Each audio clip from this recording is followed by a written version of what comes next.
ഗേഹസിമാർ ഇന്നുമുണ്ട്. 2 രാജാക്കന്മാർ 5-ാം അധ്യായം 1 മുതൽ 27 വരെ. ധ്യാനത്തിനായിട്ട് 26-ാം വാക്യം. ദ്രവ്യം സമ്പാദിപ്പാനും വസ്ത്രം, ഒലിവുതോട്ടം, മുന്തിരിത്തോട്ടം, ആടുമാടുകൾ, ദാസീദാസന്മാർ എന്നിവ മേടിപ്പാനും ഇതാകുന്നുവോ സമയം. അരാം രാജാവിൻ്റെ സേനാപതിയായിരുന്നുവല്ലോ കുഷ്ഠരോഗിയായിരുന്ന നയമാൻ. പൊറുക്കാത്ത വ്യാധി പിടിപെട്ട നയമാൻ നിരാശനായി കഴിയുകയായിരുന്നു. ഇസ്രായേലിൽ എലീശ എന്നൊരു മഹാസിദ്ധനായ പ്രവാചകനുണ്ടെന്നും അദ്ദേഹത്തെ സമീപിച്ചാൽ രോഗം ഭേദമാകുമെന്നും ഇസ്രായേൽക്കാരിയായ ഒരു ഭൃത്യ മുഖാന്തരം അറിയുവാനിടയായി. അദ്ദേഹം അരാം രാജാവിൻ്റെ എഴുത്തുമായി ഇസ്രായേലിലേക്ക് പുറപ്പെട്ടു. നിരവധി വിശിഷ്ട സമ്മാനങ്ങളും നയമാൻ കൊണ്ടുപോയിരുന്നു.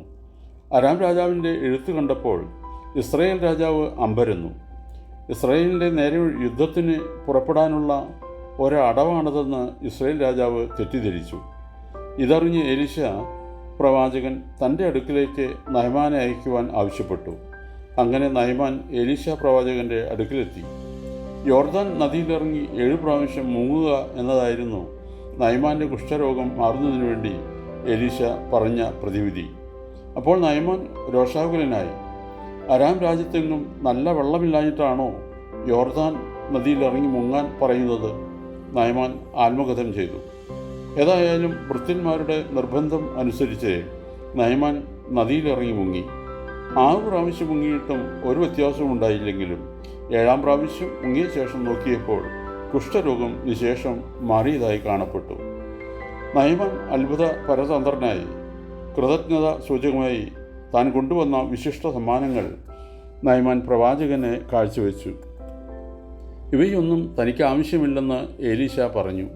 നയമാനാകട്ടെ എലീശ പ്രവാചകൻ ആരാധിക്കുന്ന ദൈവത്തെ മാത്രമേ ഇനി ഭജിക്കുകയുള്ളൂ എന്ന് ദൃഢപ്രതിജ്ഞ ചെയ്തുകൊണ്ട് തിരിച്ചുപോയി. ആ സമ്മാനങ്ങൾ നിഷേധിച്ചത് ബുദ്ധിമോശമായിപ്പോയി എന്ന് എലീശായുടെ ഭൃത്യനായ ഗേഹസിക്ക് തോന്നി. അരാം സേനാപതിയായ നയമാന് വേണ്ടുവോളം സ്വത്തുണ്ട്.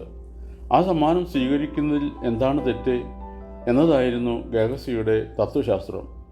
ഗേഹസി നയമാൻ്റെ പിന്നാലെ ചെന്ന്, പ്രവാചകൻ്റെ അടുക്കൽ ഒരതിഥി വന്നിരിക്കുന്നു, അയാൾക്ക് കൊടുക്കുവാൻ കുറേ വസ്ത്രങ്ങളും വെള്ളിയും തന്നയക്കണമെന്ന് അദ്ദേഹം പറയുന്നു എന്ന് പറഞ്ഞു. ഗേഹസി ചോദിച്ചതിലെ ഏറെ വസ്ത്രങ്ങളും വെള്ളിയും നയമാൻ കൊടുത്തയച്ചു. തൻ്റെ ജ്ഞാനദൃഷ്ടി കൊണ്ട് പ്രവാചകൻ ഇതെല്ലാം കാണുന്നുണ്ടായിരുന്നു. ഗേഹസിയെ വിളിച്ച് വിവരം ചോദിച്ചു. നയമാൻ്റെ സമ്മാനങ്ങളോടൊപ്പം അയാളുടെ കുഷ്ഠരോഗവും നിനക്കിരിക്കട്ടെ എന്ന് പ്രവാചകൻ പറഞ്ഞു. കൈക്കൂലിയും പാരിതോഷികങ്ങളും വാങ്ങുന്ന ഗേഹസിമാർ ഇന്നുമുണ്ട്. സമ്പന്നർ നൽകുന്ന പാരിതോഷികങ്ങൾ സ്വീകരിക്കുന്നതിൽ എന്താണ് തെറ്റ് എന്നവർ ചോദിക്കും. കൈക്കൂലിയും അഴിമതിയും സാർവത്രികമായി തീർന്നിരിക്കുന്ന ഇക്കാലത്ത് അവയെ ന്യായീകരിക്കുവാനുള്ള വേദാന്തവും തത്വശാസ്ത്രവും നാം തന്നെ കണ്ടെത്തുന്നു.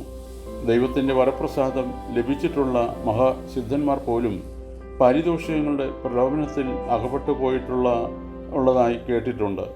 ചിലപ്പോൾ ചില ഗേഹസിമാരായിരിക്കും അതിന് ഉപകരണങ്ങളായി തീരാറുള്ളത്. ചിലർ ദൈവത്തിൻ്റെ പേര് പറഞ്ഞായിരിക്കും സമ്മാനങ്ങൾ വാങ്ങുന്നത്. എന്നാൽ ദൈവം ഒരിക്കലും തിന്മയോട് ഒത്തുതീർപ്പുണ്ടാക്കുകയില്ല.